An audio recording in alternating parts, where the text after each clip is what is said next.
ఉమ్మడి వరంగల్ జిల్లాలో ప్రశాంతంగా ముగిశాయి రెండో విడత పంచాయతీ ఎన్నికలు. స్వల్ప సంఘర్షణలు మినహా అంతా ప్రశాంతంగా ముగిసింది. ఉదయం 7 గంటల నుంచే ఓటేసేందుకు పోలింగ్ కేంద్రాల్లో బారులు తీరారు ఓటర్లు. మధ్యాహ్నం 2 తర్వాత కౌంటింగ్ ప్రక్రియ ప్రారంభం కానుంది. సాయంత్రంలోపు సర్పంచ్, వార్డు సభ్యుల ఫలితాలు రిలీజ్ కానున్నాయి. మొత్తం 508 గ్రామ పంచాయతీల్లో పోలింగ్ జరిగింది. 56 గ్రామ పంచాయతీలు ఏకగ్రీవమయ్యాయి. 1686 మంది అభ్యర్థులు సర్పంచ్ బరిలో నిలిచారు. 4937 వార్డులకు గాను 917 ఏకగ్రీవమయ్యాయి. పోలింగ్ కేంద్రాల దగ్గర 144 సెక్షన్ విధించారు పోలీసులు. సమస్యాత్మక ప్రాంతాల్లో భద్రతను కట్టుదిట్టం చేశారు. మరిన్ని డీటెయిల్స్ కృష్ణమోహన్ లైవ్ లో అందిస్తారు. కృష్ణమోహన్, పోలింగ్ పర్సెంటేజ్ అప్డేట్స్ ఏంటి?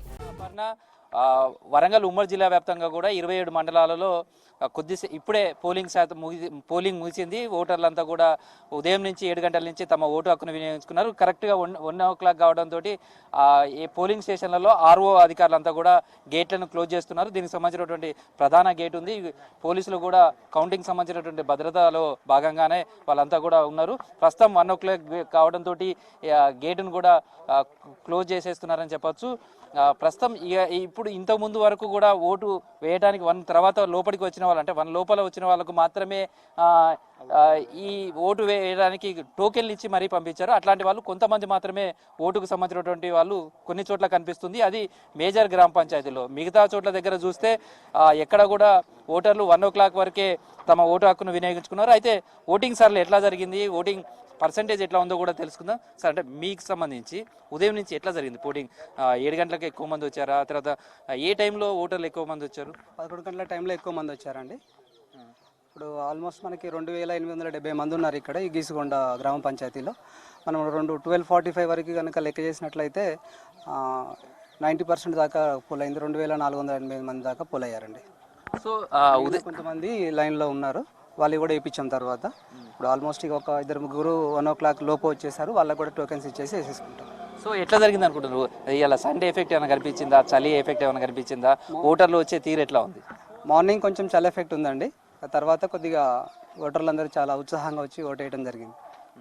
ఎట్లా ఉంది అంటే పర్సంటేజ్ ఇంత పర్సంటేజ్ అవుతుంది అనుకున్నారా? ఉదయం మీరు ఓటింగ్ వచ్చినటువంటి సార్లు చూస్తే కొద్దిగా తక్కువనే అనిపించింది, కానీ 11 తర్వాత చాలా ఎక్కువగా అనిపించింది. సార్ ఉదయం చూసిన తర్వాత మీకు పర్సంటేజ్ ఎట్లా ఉంటుంది అనుకున్నారా సార్? 90 అయితే క్రాస్ అవుతుంది అనుకున్నామండి. నియర్లీ 90 క్రాస్ అయింది. మంచిగా జరిగిందండి పోలింగ్ అంతా కూడా. ఎట్లాంటి ఇబ్బంది లేకుండా, ఎట్లాంటి గొడవలు లేకుండా చాలా ప్రశాంతంగా జరిగింది.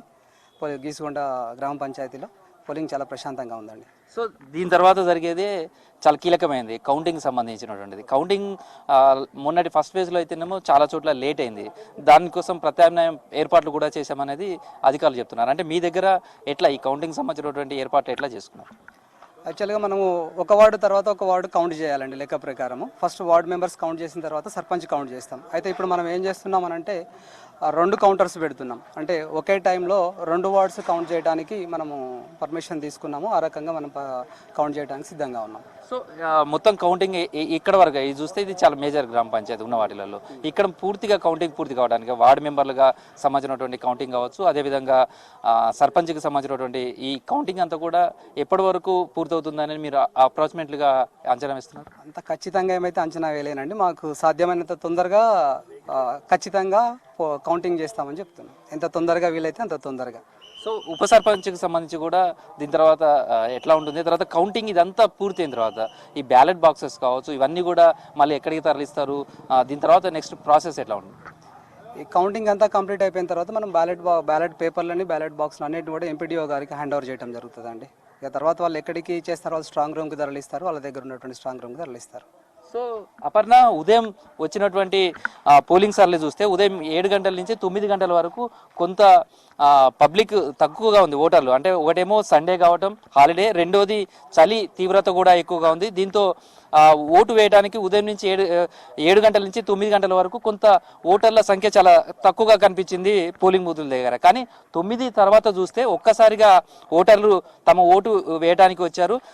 9 నుంచి 11 గంటల వరకు ఒక తీరుగా ఉంటే 11 నుంచి 1 o'clock వరకు, అంటే చివరి 2 గంటలు మాత్రం అత్యధికంగా పోలింగ్ శాతం నమోదైందని చెప్పచ్చు.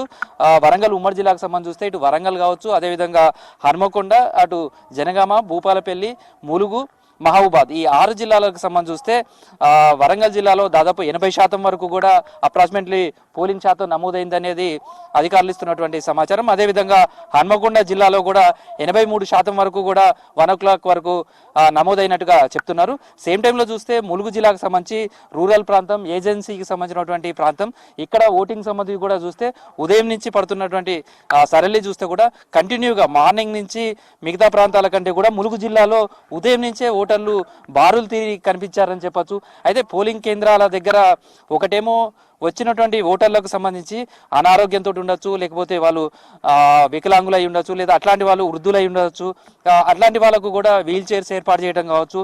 తర్వాత గ్రామీణ ప్రాంతానికి సంబంధించినటువంటి ప్రాంతంలో ప్రతి ఓటుకు చాలా కీలకంగా భావిస్తారు. తమ బంధువులను కావచ్చు, లేదా వార్డుకు సంబంధించిన చూస్తే ఒక 200-300 మంది మాత్రమే ఓటర్లు ఉంటారు. అలాంటి ఓటర్లను కూడా వాళ్ళు ఖచ్చితంగా పోలింగ్ కేంద్రం దగ్గరికి తీసుకొచ్చే ప్రయత్నం చేస్తారు. అందుకోసమే పోలింగ్ శాతం చాలా ఎక్కువగా ఉంటుంది. నగరాలు కావచ్చు, ఇతర పట్టణాలకు వలస వెళ్ళినటువంటి వాళ్ళు కావచ్చు, ఉద్యోగరీత్యా కావచ్చు, అనేక పనుల కోసం వెళ్తుంటారు. అలాంటి వాళ్ళకి సంబంధించినటువంటి వాళ్ళు కూడా ఈ పోలింగ్ ఖచ్చితంగా వాళ్ళు వస్తారు. ప్రస్తుతం పోలింగ్ అంతా కూడా పూర్తి కావడంతో వాళ్ళకి సంబంధించినటువంటి బ్యాలెట్ బాక్స్ ఏది ఉందో దాని ప్రొసీజర్ అంతా సీజ్ చేయడం కావచ్చు, ఇదంతా కూడా ఆ పనిలో సిబ్బంది అంతా కూడా ఉన్నారని చెప్పొచ్చు. మరి ఈ మొత్తం పోలింగ్ అయితే దాదాపుగా వరంగల్ ఉమ్మడి జిల్లాలోని 27 మండలాలకు సంబంధించి 507 గ్రామ పంచాయతీలకు సంబంధించినటువంటి దాదాపు పోలింగ్ శాతం మొత్తం కూడా పూర్తయింది.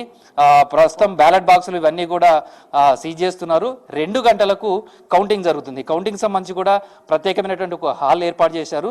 అయితే మొదటి ఫేజ్లో సంబంధించి ఒకటే టేబుల్ మీద, సింగిల్ టేబుల్ మీద మాత్రమే కౌంటింగ్ జరిగేది. కానీ చాలా చోట్ల అర్ధరాత్రి వరకు కూడా ఫలితాలు రావడానికి ఇబ్బంది పడినటువంటి పరిస్థితి ఉంది.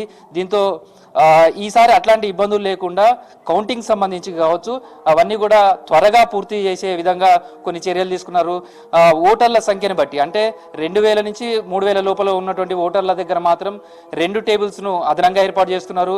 అదేవిధంగా 3 నుంచి 5000 లోపల ఉన్న దగ్గర అయితే అవసరాన్ని బట్టి 4-5 టేబుల్స్ను కూడా ఎక్కువ వేసి కౌంటింగ్ సంబంధించినటువంటి త్వరగా పూర్తి చేయాలనే దానికి సంబంధించినటువంటి ఏర్పాటు చేశారు.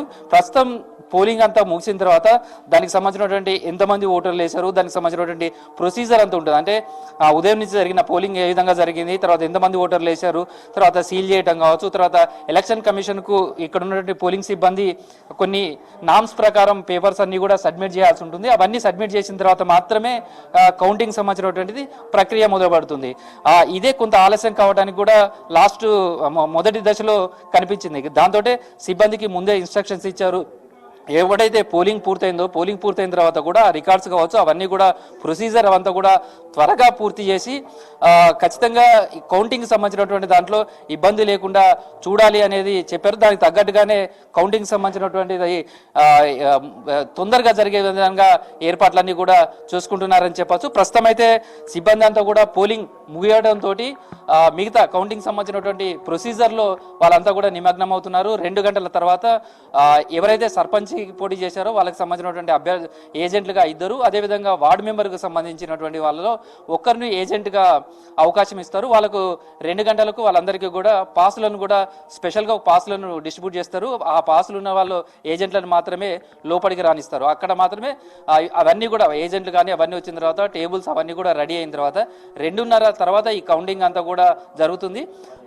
సాధ్యమైనంత వరకు చిన్న గ్రామ పంచాయతీలు అంటే 1000 లోపల ఉన్నటువంటి గ్రామ పంచాయతీలలో వార్డులు కావచ్చు, సర్పంచ్కి సంబంధించిన ఇదంతా కూడా సాయంత్రం 7 గంటల వరకే పూర్తి చేసే విధంగా చూడాలి. అదేవిధంగా 10:30-11 లోపలనే ఉప సర్పంచ్ కావచ్చు మిగతాదంతా కూడా పూర్తి చేయాలనేది భావిస్తున్నారు. మొత్తంగా ఉదయం నుంచి జరిగినటువంటి పోలింగ్ సంబంధించి కూడా చూస్తే ఎక్కడ చిన్న 1-2 చోట్ల చెదురుమెదురు సంఘటనలు మినహా మొత్తం ప్రశాంతంగా కొనసాగింది. ఈసారి పోలింగ్ సంబంధించి కూడా జిల్లా కలెక్టర్లు కావచ్చు, పోలీస్ అధికారులు కావచ్చు ప్రత్యేక దృష్టి సారించడం, పోలింగ్ కేంద్రాలను ఎప్పటికప్పుడు విజిట్ చేయడం, తర్వాత ఎప్పటికప్పుడు సిబ్బందితో మాట్లాడడం కావచ్చు, ఎక్కడైనా లాప్స్ ఉన్నాయా వాటన్నిటిని కూడా లేకుండా ఇబ్బందులు లేకుండా చూడడం, తర్వాత మోడల్ పోలీస్ కేంద్రాలను ఏర్పాటు చేయడం, ఇలా రకరకాల ప్రయత్నాలన్నీ చేశారు.